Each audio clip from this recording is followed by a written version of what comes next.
Says it's starting. Okay, perfect. Okay. Hi everyone, I'm Isabel. Just a little bit. I live in Minnesota and I am in my senior year at ASU. I actually attended ASU for a few years in person until I moved home because it was too expensive. Now I work at Starbucks and they're paying for my school. So yeah. How long have you been a partner? I've been a partner for a little bit over 2 years. Oh, okay. Yeah. Well, I am Summer, and I am a senior as well at ASU. Obviously, my major is organizational leadership, but I'm also taking a certificate program in applied business data analytics. Um, I have two more classes in organizational leadership, this one and project leadership. And then I have my last pro seminar, and then I just have two more classes in the data analytics, and then I'm done. I have been a partner for almost 6 years, and I'm a supervisor now. I just promoted about a year and a half ago. And yeah. Did you say you work at Starbucks too? Yeah, I've worked there for almost 6 years. Oh, wow. Yeah, it's my job since high school. Okay, well, I'm Lola. I just started working for Toyota. They're moving out of California to Plano, Texas, the Toyota Financial Services. And I just started working for them a week ago. I live in Houston, but I'm now in Dallas, which is 4 hours away from Houston. So I'm here, and I'll be going back to Houston over the weekend. I'm an organizational major senior.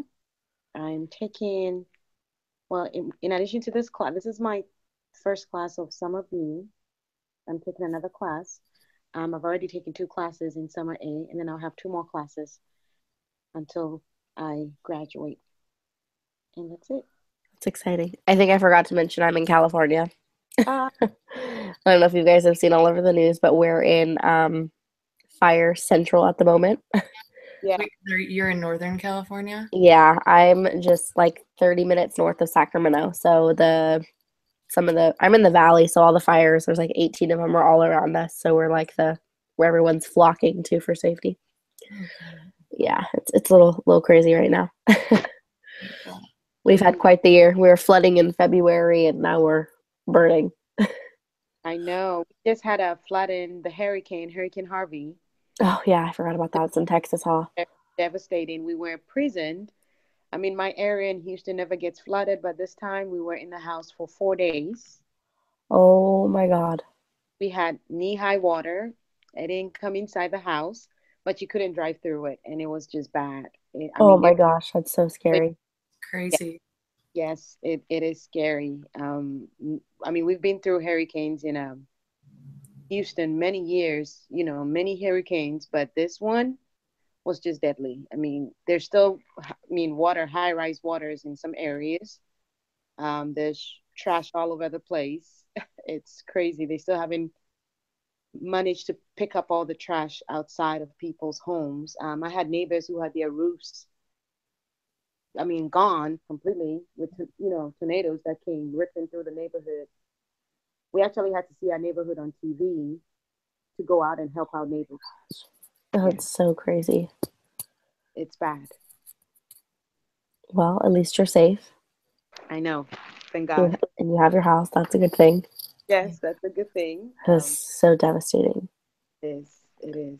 I have a friend that just moved out to Texas within the last year, and she's like, this California girl doesn't know what to do. Oh, She's like, I've never dealt with anything like this before. Luckily, she was okay, but yeah. a little I think intimidating. with Toyota moving out of California here, a lot of people are not coming, so they're actually leaving the company. Me just finding out, it's like they people don't want to move to Texas. Yeah, But in this area, in Dallas area, they don't really have any natural disasters that are known. So hopefully it's a good area. yikes. Um, should we start with this first question? Sure. Okay. It says, please speak about your own concerns, fears, or misgivings about becoming a better leader.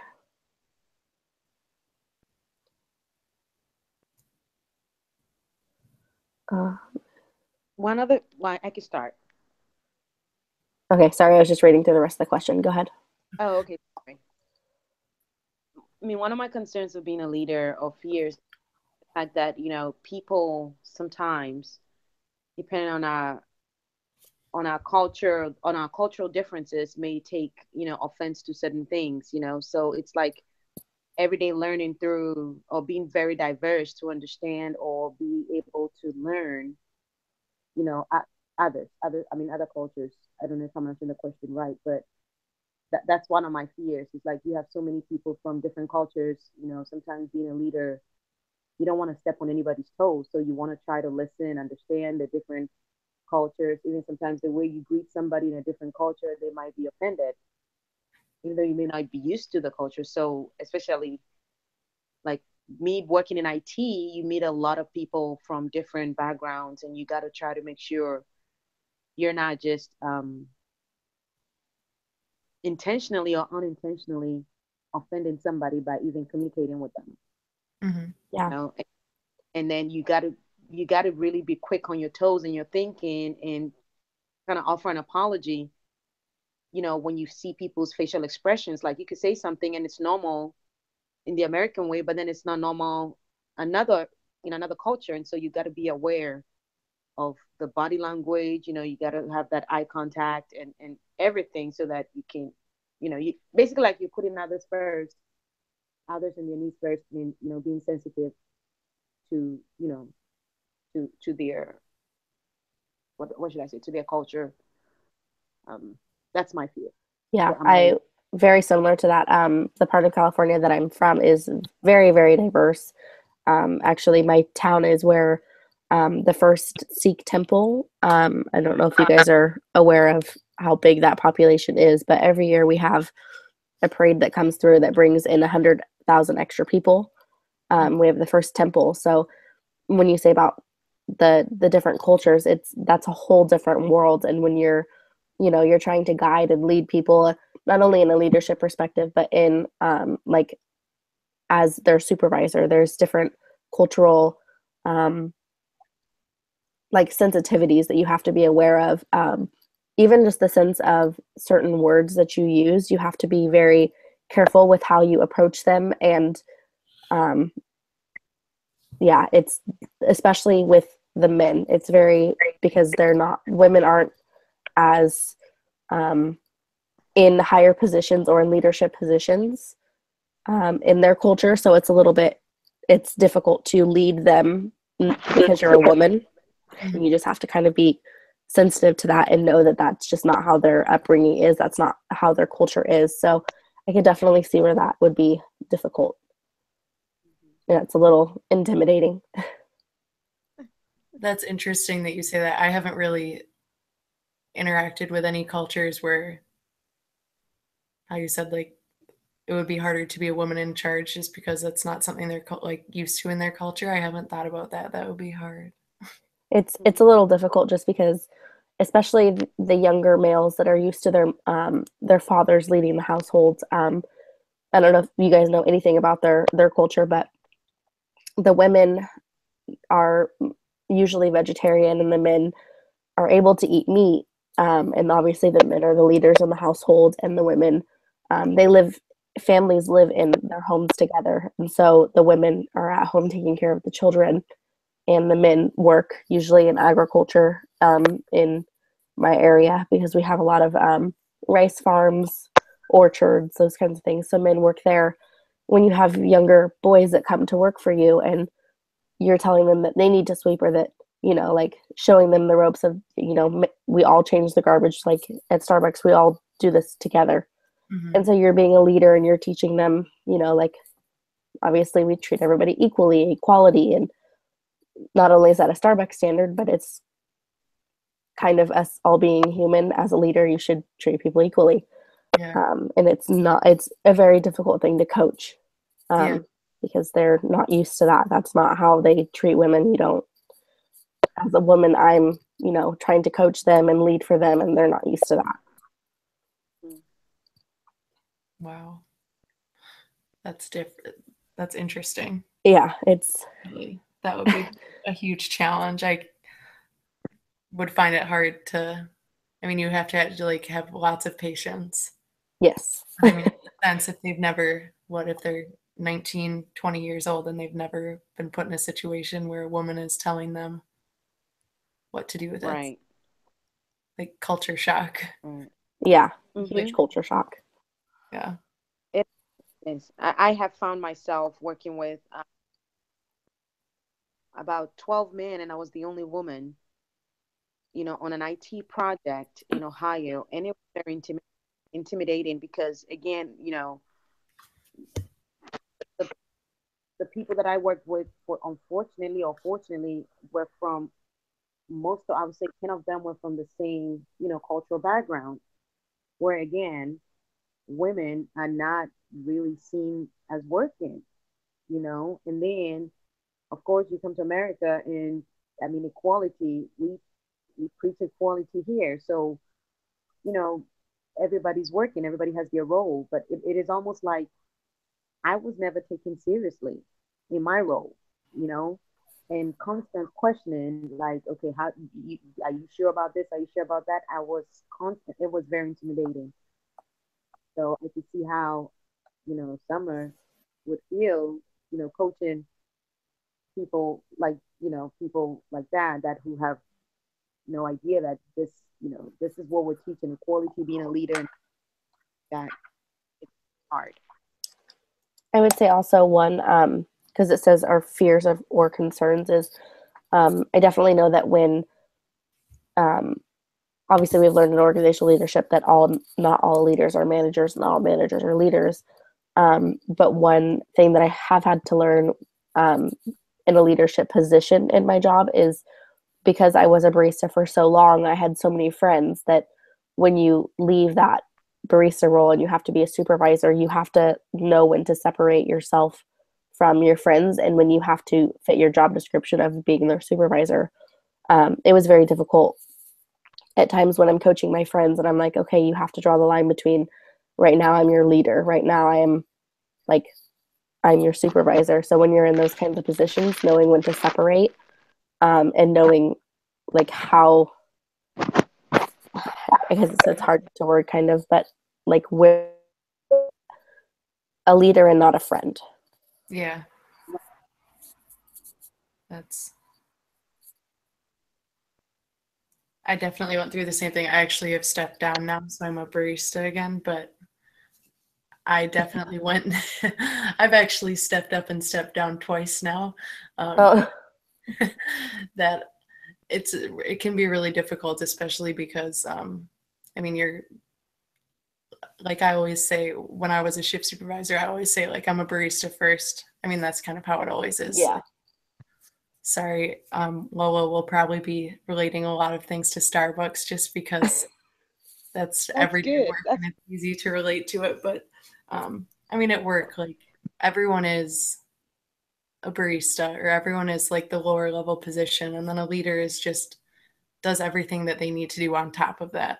Yeah. So making sure that you're working with everyone, and like you said, just being a good example. But it can be challenging sometimes because, I mean, for many reasons, it can be challenging. But In that same perspective as like your barista first is sometimes when you're in certain positions and you're like, I just want to get it done. And that's like not how a leader should lead, is just doing it. It's definitely coaching so that you have more leaders on the floor, and that's also a challenge. yeah, that is true. Lola, we lost your face. Oh, shoot. I just realized the battery. Can you see me now? Yes, I can see you. Okay. Um, Has everybody addressed their concerns, fears, or misgivings?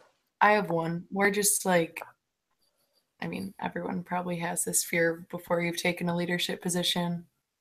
The concern of like, will you be able to handle a decision, like when you're given a split, like, oh my God, I don't know what I'm trying to say. Sorry.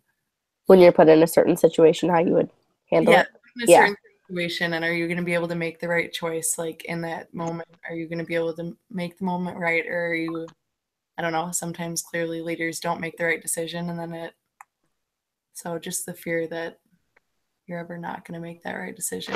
I think if you have good intent and your best, then as long as your intentions are good, then it's usually going to end up fine. Yes. I would say that's probably a very common fear is like, am I going to do this right? Can I do it? Yeah. Always the more responsibility of being a leader you get, the more that fear, I don't know, the more experience you get, the more it goes away and it just becomes second nature to try to like lead people. Yes. It's still hard. Lola, do you have anything to add?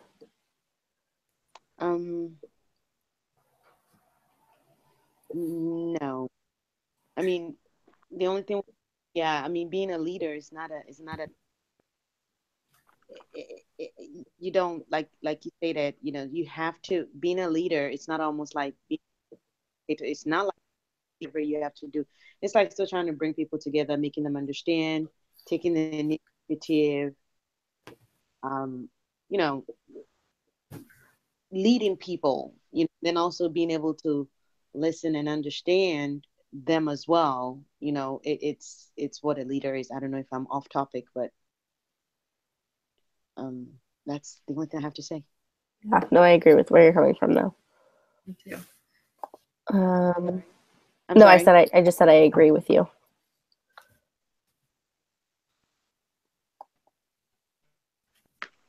Should we go to the next question? I was just clicking over to see if I could find it. In what ways do some leaders seem successful at pleasing bosses yet not effective according to the definitions above?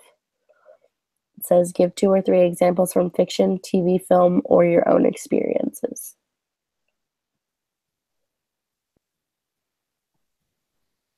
Might need to go over that definition again. It says leadership success as the meeting of goals for profit, production, safety, reliability, and or efficiency. This kind of success is often short-term, though it can be long-term in scope. Thus, success, the bottom line profitability, is what most management courses and supervisory training are focused on. The term leadership effectiveness can be defined in different ways. Leadership effectiveness means engaging in behaviors that reinforce and enable the members of one team through clear and caring communications, encouraging and impulsive opportunities, creative and critical thinking together, not at opposite ends of the spectrum, and the forming and sharing of inspirational visions of the future.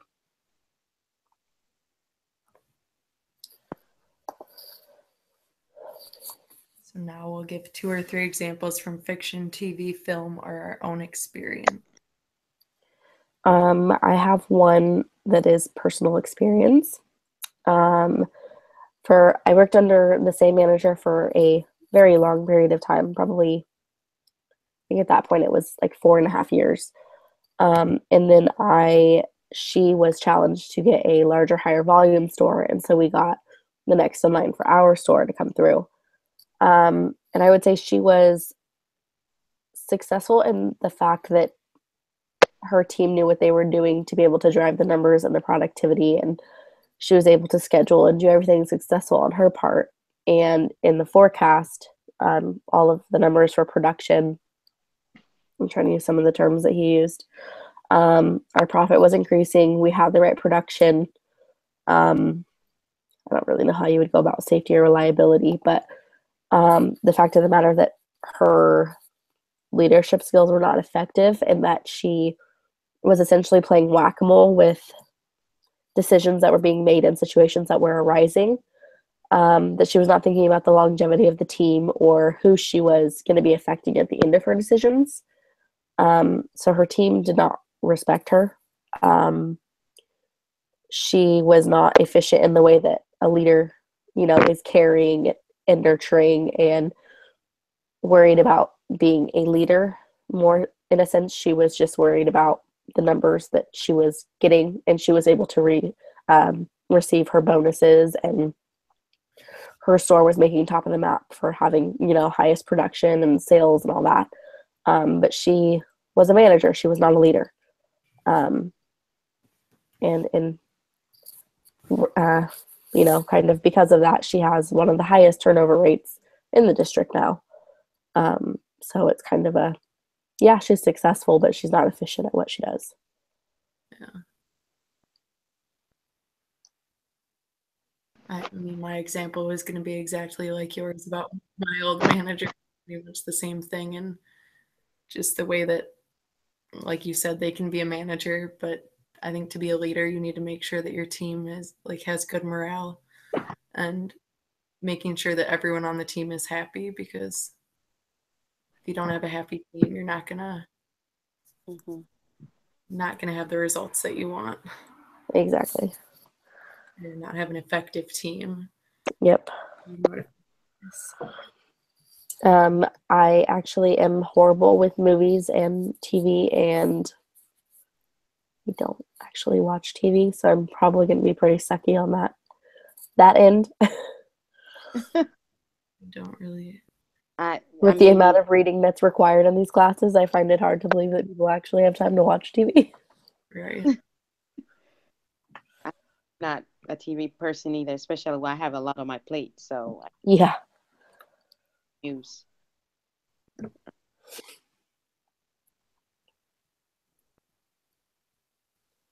One movie I did watch because it was a requirement was let me think of the name. Freedom Writers. Did you guys ever watch that? What's it called? Freedom Writers. Oh yeah, I've seen that. Okay. Every time it was a requirement in one of the classes that I watched a couple semesters ago. Lola, have you ever seen it? What was that? Because you keep going out. What was the movie? The name of the movie was called Freedom Writers. No, never. Did you ever hear about it? I've never seen it. Okay, it's a movie about this lady who teaches in kind of a like I want to say maybe a low income like housing district where it's like a lot of gang affiliated students are coming in there, and they're kind of just like a lower end school, and she comes in and she has them write in these journals every day, and they're kind of they share like stories with the class every once in a while that kind of like brings them together. And she kind of is just like the leader that's like she's caring and nurturing, and she listens, and there's no judgment there. She listens to everything they have to say, and she kind of brings them in as a whole. And at the end of the movie, it kind of talks about how like she was the leader that was able to bring unity to the class of mixed races, ethnicities, just a lot of troubled children, or their teenagers are in high school. She was able to bring them all together. So I would say she is successful, and she's an effective leader. That's kind of an example. I can't remember her name to save the life of me. It was several semesters ago. No, that was a good description of that movie. And that's a really like perfect example of an effective leader. Yeah, I would definitely put that on a must watch list when you have time. It's good. I'm going to make a quick run to the car to get my charger. I'll be right back. Okay. But you here. Well, Should be like I guess like the one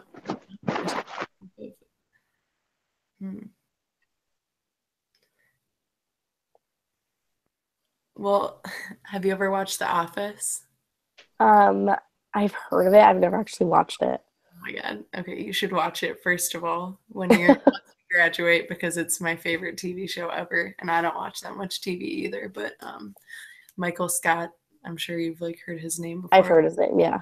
Okay, well, he's like the boss, and he ends up like he has his branch is always successful, but he's kind of like, I mean, he's really funny, but he's just not a very good boss actually because he's always distracted during the day and always like making fun of people. So I think that's something like clearly a boss, like we said, like team morale is really important and you should never be putting your workers down. Mm-hmm. More of like a comical example, but he's definitely a boss that comes to mind. I'm gonna have to add that to my list. That is like the best TV show ever. They're taking it off Netflix soon, so. The only TV show that I've actually ever watched religiously is Law and Order Special Victims Unit, and I'm Okay. actually really bad at catching up on that too. Okay. Yeah, I haven't watched that in a really long time, but I used to watch it. I used to like all my friends would hate me because I knew what was going to happen in every single episode. There's Being really no, able to we can't predict watch it. this one. We can't watch this one. We have to go to the next one. I'm trying to think of other bosses. I would say that in that though, like, God, what is his name? The captain.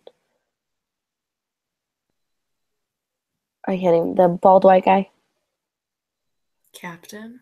Yeah, I can't think of what he's the older guy In what? in Law and Order Special Victims Unit. Oh, Craig. Krigan. Yeah, Don Krigan. I would say he.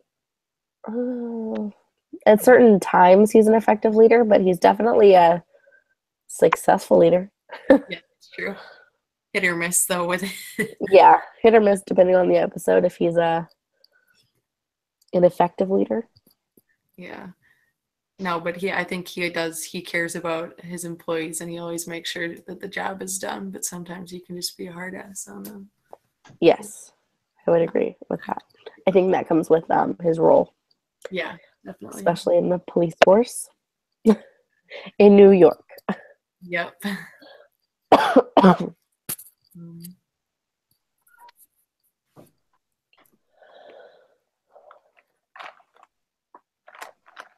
Gonna wait for Lola. I didn't want to pass her up on her. There she is.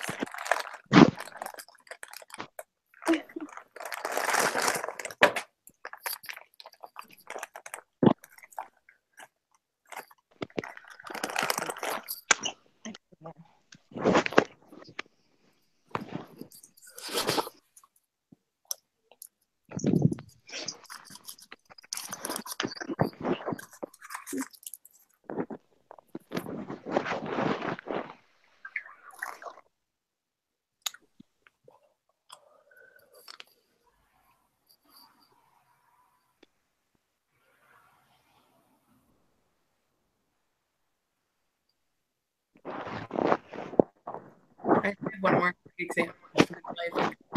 Example of my manager, but of a shift supervisor that I worked with. I know he always had the best intentions, but would just always like be in the back room, like what's the word? I guess learning how to prioritize things as a leader to me is really important. Mm-hmm. And making sure that you're not only with your employees, like making sure there's team morale, but making sure that you're like sticking to the morals of the company that you work for is really important. Acting with honesty and integrity. Yeah, honesty and integrity and like creating a good experience for every person that walks into the business is really important. I would never want somebody to walk out with like a sour taste in their mouth because that's just not what you want at all. And I know sometimes some people aren't always good at that and they get frustrated with people really easily, but yes, if you're a leader and you're in a customer service field, then you always need to be on point when you're dealing with customers because you need to be the one setting an example and never losing. Time management is a very important thing. Yeah, that too. Yeah. Did you have a leader that came to mind, Lola? I my chain of thought, but let's see.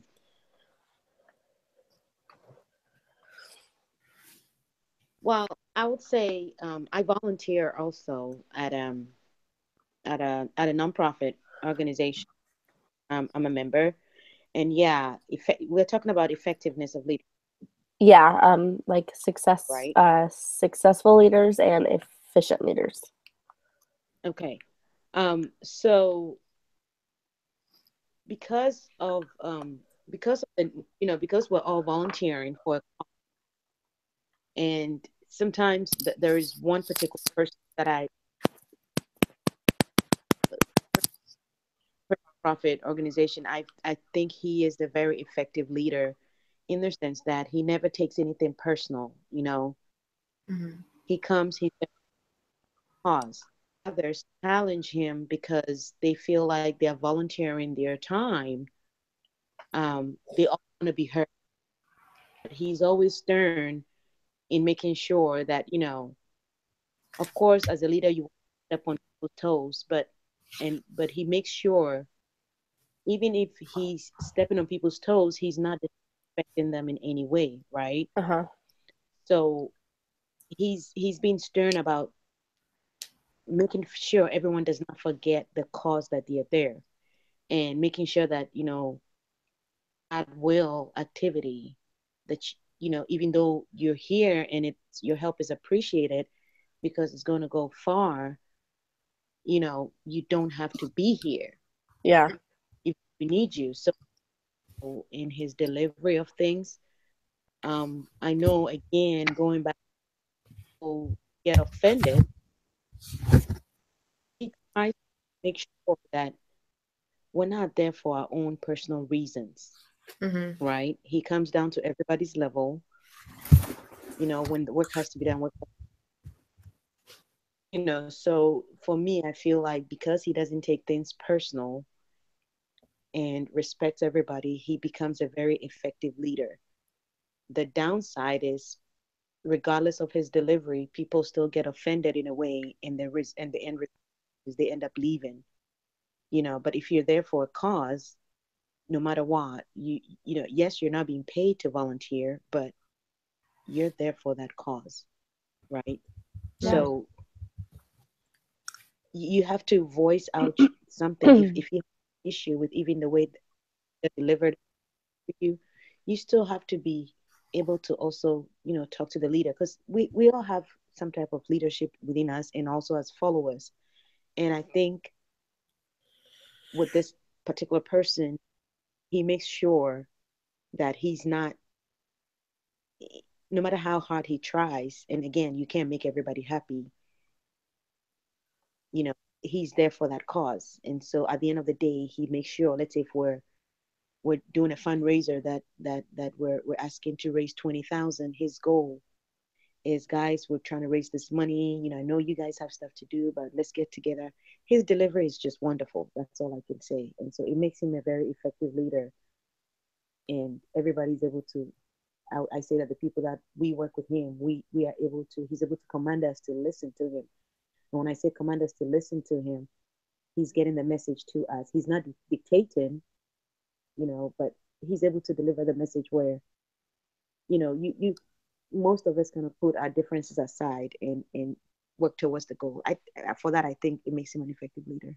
Yeah, I think that when you're talking about how you're there for a cause and you're not there for your own personal agenda, I think that um, kind of goes back to like what Isabel was talking about, like the morals of the organization or the company that you're working with, and sticking to those. And it's not about your own personal agenda or what you want. It's about what you're there for a reason.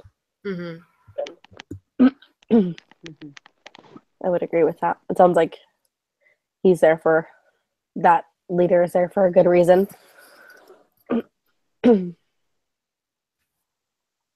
Yes, and that's the only reason. Because he'll always say, if it wasn't for this cause, I could be at home watching TV. If it Yeah. wasn't for this cause, I could be here. So he makes I people totally aware that, agree. exactly, we're all here for one particular reason, and this is for the cause, not for television, not for personal reasons, not for what you're wearing, but this is the cause. We're here to raise money or help this particular. And so let's put all that drama aside and let's get to it. And sometimes he has to be very stern and hard to get the message across, because and they feel it's their personal time, and so nobody can tell them what to do, but you lose the whole cause of why you're there. Yeah. I feel like at that point you would struggle with people's like self-entitlement. Like they feel like because they're there, they're entitled to something, and you're like, hey, wait a minute, this is volunteer. Yeah. So yeah. I don't do as much volunteering as I wish I could do, but I've definitely seen that. Mm-hmm. I think speaking about nonprofit, the next one is Malala.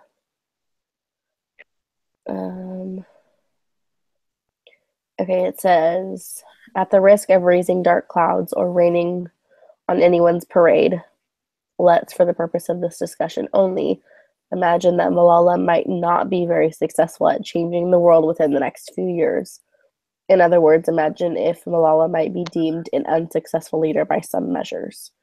Why then would she struggle onward if she cannot win? Or why would she? Wait, For a truly meaningful dialogue with your co-mentors, consider some different angles to this scenario and back up your answer with examples, evidence, or arguments in which you cite mention one or two sources. I would say if she's going to keep on, even if she for some reason is deemed a unsuccessful leader, is exactly what we were just talking about, is she's there for a reason. It's something that she believes in, and she's going to keep preaching it, and she's going to do what she can do because that's what she believes in, which is like education for girls and rights for women. Right. And again, there are people from her cultural background, that have the same belief towards, like her, but then there's also the fear support her. Mm-hmm. So that might be one of the things that, especially from where she's from, that may be seen as a failure on their part. On our side, we see her as a very leader, in the sense that she's one in a few that can come out to, what do you call it, a dominating culture with, and have very little to say, and as a young girl, in what she believes in. So she's, it takes one person to start and others to follow, So we see her as a successful person. I guess it's that point of view is from an individual point of view, right? Yeah. Yeah. I think it's just crazy and amazing that she's only 20 years old right now, and most of the interviews those videos we were watching were still from a few years ago. 2014. Yeah. I don't know if either of you watched her interview with Emma Watson. I watched the first part of it, but I didn't. It came up on the side screen to watch the Nobel Peace Prize one, and I was like, "Oh my God, she's a Nobel Peace Prize!" So I just clicked on it. I just watched the first few minutes of one of them, Watson, but I liked what she was saying. She said it's not just about this film; it's about starting a movement. Right. Like you guys were both just saying,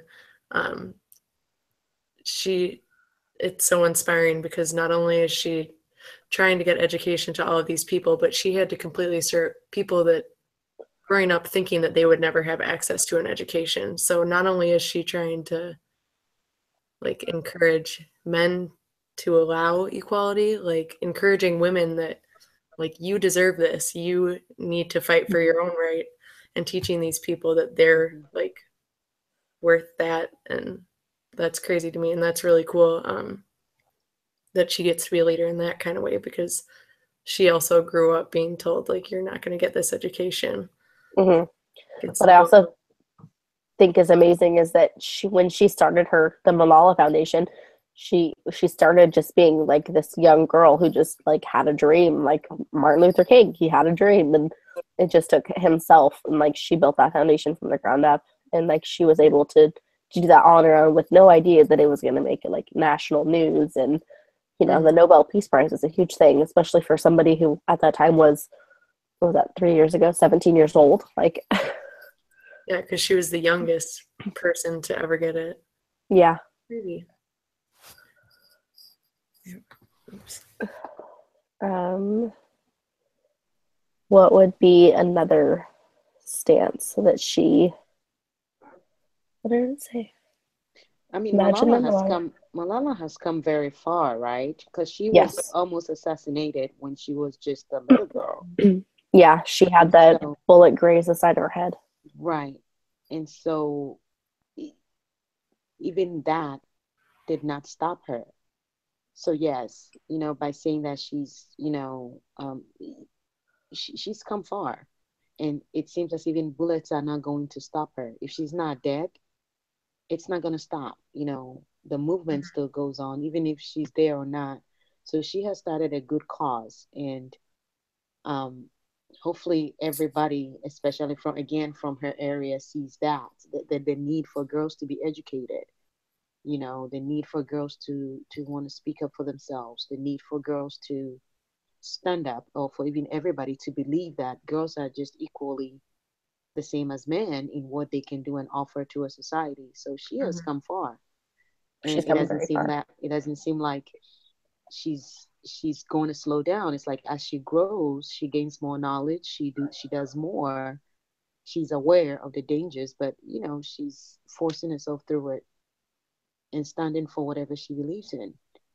So even if everybody may think she's not successful, I think just by her thinking she's doing something for a good cause is just being successful on its own. Yeah, I would agree. I would say if I feel like even if it hadn't hit such a national platform, that think of how long she was already doing this foundation that it had not hit national news, and the persistence, she just continued and continued and continued because it was something that she personally believed in and she personally wanted, and um, not only for herself but for everybody else. I feel like if she was not as successful as she is today, she would still be doing it in her own country.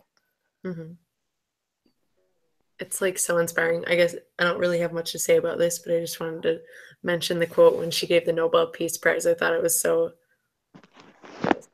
it's the word, when she said to her dad, like, thank you for not clipping my wings, like, Yeah, and allowing me the opportunity to fly. And I was like, wow, that was such a nice, like, it's cool that she had such amazing parents and such support that she wants to, like, share that with other girls in her country and make sure that they get the opportunity, or not opportunities, but like the support that she was given. yeah, which I think it's also pretty amazing that not only was she the person that has the persistence to push for what she wants, but that she has a father who is as supportive as he is, because in that culture it is very rare that you're going to find a father or even a male that's even going to be allowing of that at all. Mm-hmm. Yeah. Being supportive of you. Yeah. Yeah. I thought that was pretty cool. It is pretty, I would say, heroic. Yeah. Right. Um,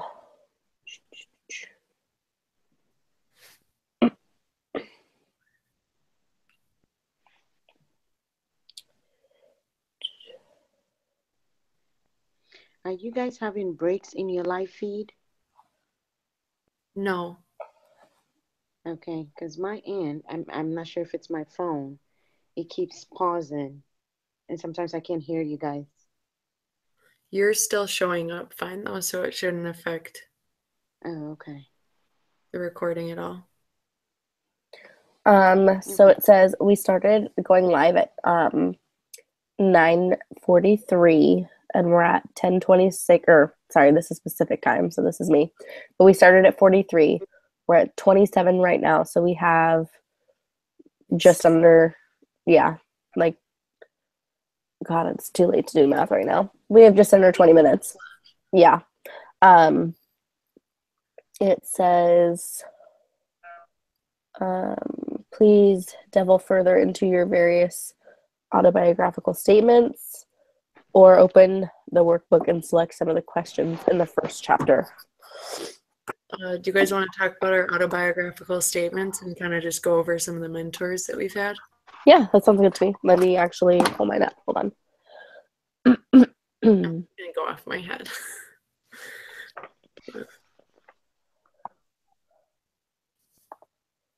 I mean, I obviously know who I put, but it's easier to Yeah. look at what I actually said and not what I wanted to say.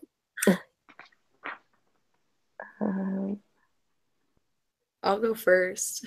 Okay, go for it. I'll talk about the first from like my childhood. I grew up the youngest of three girls, and my parents have always been like, "Oh, do whatever you want," but as the youngest child, I clearly just kind of ended up doing whatever my older sisters did.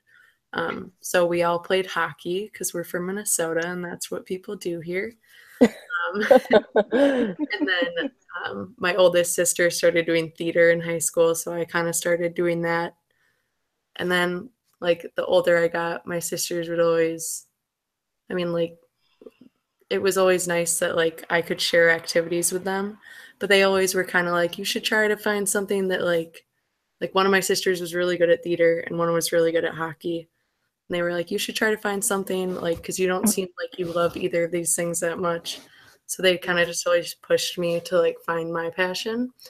And so then I started playing lacrosse in high school, or like in middle school and high school. And that kind of became like my thing. And it was always really nice that my sisters were supportive and pushed me to find my own thing.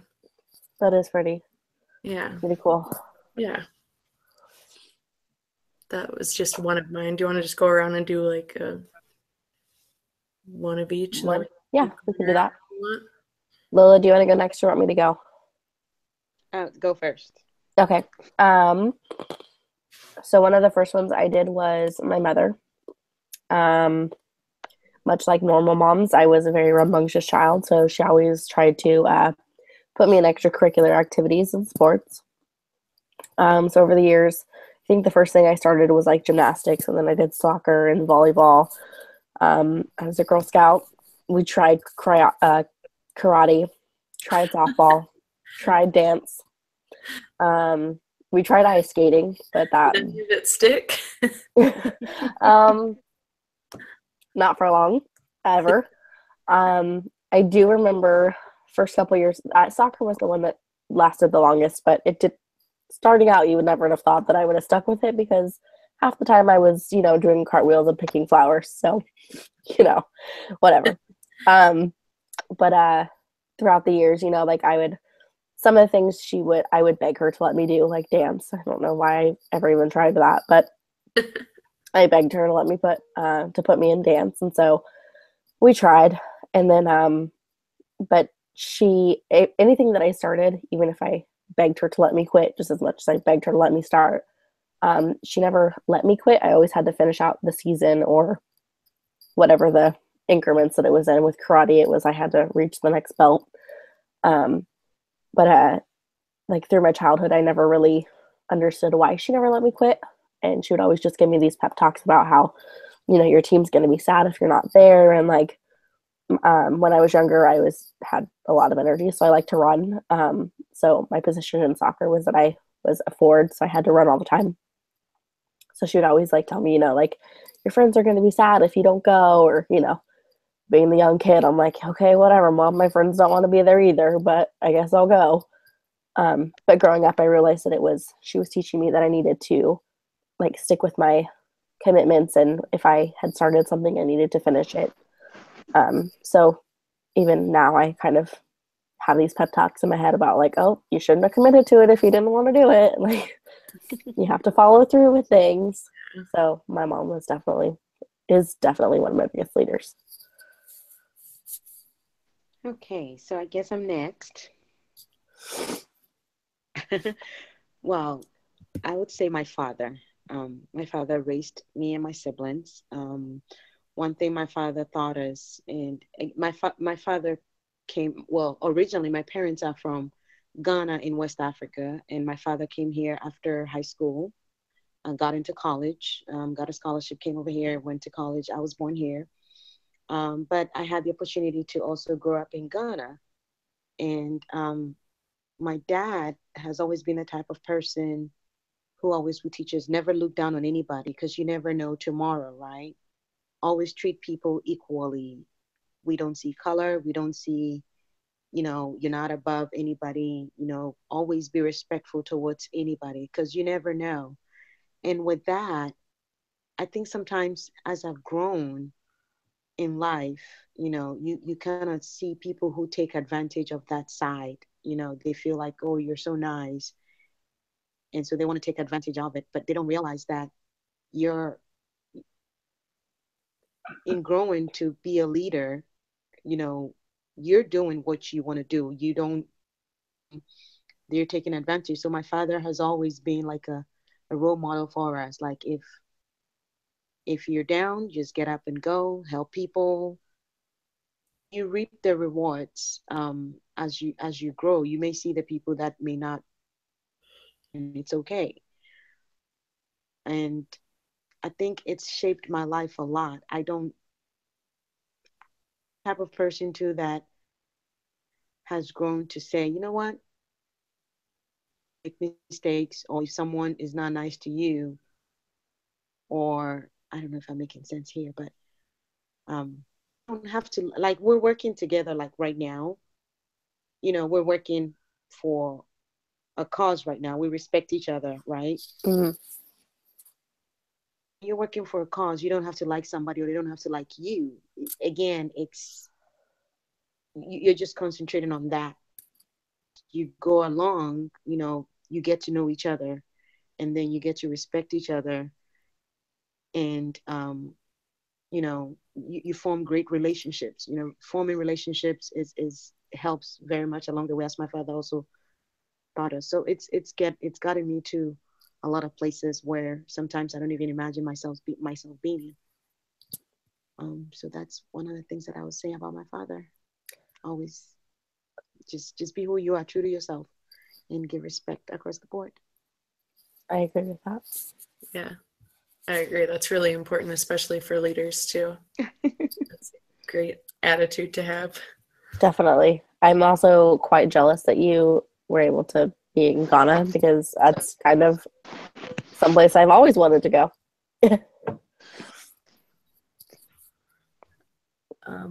Okay, I'll talk about another one of my mentors. In high school, I was part of like a youth church group, and one of the leaders that I had there was just a really big mentor for me in leadership because I ended up becoming a leader there. I think she would, everyone in my group that would meet weekly kind of had different views, like religiously and just on different things in life. And she always did a really good job at like mediating the conversation and making sure that we were all respectful of each other. So I think that like following her example has shown me ways that clearly you're not always going to agree with everyone on anything. Like that's never going to happen. But as long as you're respectful of everyone's views and are able to discuss it and understand where other people are coming from, I think that's extremely important for a leader because Mm-hmm. you need to be able to see other people's side and try to at least see where they're coming from, even if you don't think they're being reasonable. Agree with that. Yeah. So she set a really good example for me because even I didn't have the same views as her, but the way that she was able to show me that we could all get along about it has left a mark on me and made it easier for me to be a leader and try to see where other people are coming from. It's important. And I would also add that, in doing this organizational leadership, right? Many people, and it's amazing. I'm not sure how many groups that you guys have done, but for me, every single group that I've had in any of these courses has been a wonderful experience. No Mm-hmm. matter how hard we try to even get together, it's just been a wonderful journey. I cannot say one bad thing. Even if we were struggling in the beginning, I must honestly say that we all are like responsible for each other. We pull each other up. We don't try to single someone out. And so this organizational leadership has really, really also broadened my leadership skills and enhanced it very well, because it's amazing how, just like today, even trying to find time to meet, we all still came together, Mm. as a team. It's just been a wonderful experience. Yeah, I would agree with that. I've been in a few group projects since I've been in this program, and although like you guys being in like Central Time and some people are in Eastern times, and trying to find the the time differences. There at one point in my last class, it was one of my data analytics classes. One of our partners was in China, which is a 15-hour difference. Oh, wow. And then the other guy, he was deployed in Afghanistan, and he was like a 22-hour difference, and it was crazy, but it was amazing how both of these people were able to come together, and we were, most of us were in the United States, but it was amazing how we could all like work with each other. And then the one that was in China, she was the sweetest girl, but she obviously English was her, actually I think it was her fourth language. Oh, wow. But like Wow. things where you're typing an essay, like grammatically correct things that are in China, the language is so much different. But she contributed so much to the group, but we were all able to work together because she was very open that English was not her strongest point. But it was just so amazing that we were all able to work together. That's definitely one thing I've learned from organizational leadership. Working together. Yes. Yes. Let me see. The second leader that I talked about was my store manager at Starbucks, the longest one that I've had. She is a very hands-on leader. She definitely teaches by example. She's a leader that is definitely develops leaders, and she is not one of those that kind of caters to followers, but she develops leaders. She wants you to think for yourself. She always challenges you to make yourself vulnerable, because vulnerability is where you grow. And she is actually the reason why I promoted through Starbucks. And when she left my store to challenge herself, we had this other manager come in, and that's where you never really appreciate what you had until you don't really know any better. Right. I didn't know any better when she was first my manager, and then when she left and I was under this other manager, it was very difficult of like, wow, like this is the difference between effective and ineffective leadership, like exactly. So I kind of used what she had taught me throughout the years to push myself and kind of challenge myself to be able to get to where I needed to be to follow her to this newer high volume store. And when I say high volume store, I mean like excessively high volume store. And so I'm back underneath her, and it is amazing in the way that she just challenges you and she supports you, and it's not just one or two people. She is one of the leaders that you don't know who her favorites are. She doesn't play favorites, which is very, very rare working under management. But she is definitely one of the best leaders that I've ever had. Yeah, that's something that's really important with leadership. The whole not playing favorites thing, because Yes. it doesn't create a good like workplace environment. Nope. At all. Definitely not.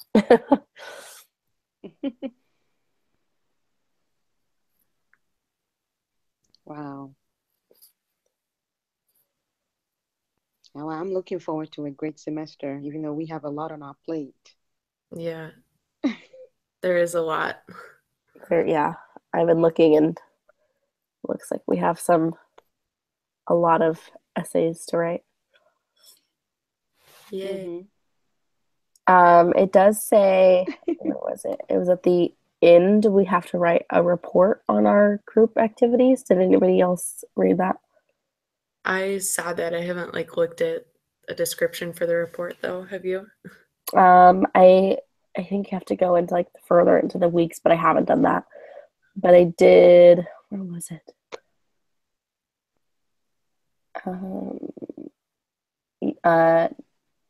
Okay. Is it going to be a group report for every module? I don't think so. It looks like it says Near the end of the term, as part of a final project, I will ask you to submit a co-mentoring reflection paper on your experience to give me an idea of how cohesive the team was, how it developed over time, and a general accountability. Yeah, I think that's just at the end of the class. I was just curious. It doesn't even let you get very far into it, so I don't know. Like, should we be preparing for that, or? I mean, he kind of Is it on an individual basis or on a group basis? I think it's individual. Individual, okay. Here it says, for this week's, it says, take note of the efforts and interest levels of your commenters, even as you try to communicate openly and help one another express these ideas. And then, yeah. Yeah. So I guess if there's anything special you need to take note of. I'm just looking forward to having a good class. Me too. Yes, I definitely agree. I have one question. Yes. Either of you looked over the assignment due on Friday? The worksheet? Nope, haven't gotten that far yet. Okay. I haven't gotten that far yet. I didn't start working on it yet. I was just looking at it this morning because I'm going out of town on Wednesday and I want to get stuff done. I was just, I guess, wondering if anyone gets it because it has so many instructions on it and it is kind of looks like a pain in the butt. So I would look at it before Friday. Oh yeah, definitely. Yeah, I was probably maybe gonna you can start print tomorrow. a couple of, I think this sheet. I guess maybe like if I have questions, I might just like text you guys because it's nice to. No. Yeah, definitely. Right. If you guys Yeah. have any questions, feel free to shoot me a text. Yeah, that should keep us on our toes anyway. Yeah. Um. So it looks like a pretty lengthy. Yeah, it definitely does. And I don't know if like a lot of the start of it is all stuff that can just be like deleted because it's all his instructions. And I think we're just filling in. I don't know. It has so many directions on it, and then you're supposed to grade yourself at the end and say if you think you deserve a C, B, or an A. And to me, that is strange. I certify that I've done A work on this worksheet. I will always consider myself as an A, no matter what. I know, that's what I'm like. Why would you grade yourself a C? I know. So after we live stream, what do we do? We just leave it? I've never had to use this. I think that she's gonna hit that we're done recording, and then it is going. I think it like publishes on my YouTube account. So then I'll make it a public video. And then send us a link, and then we can attach the link when we submit the like 1 or 2 sentences saying that we went over for an hour and all that. Yeah. Okay, so I'm gonna hit stop broadcast, but it shouldn't stop our video chat. No.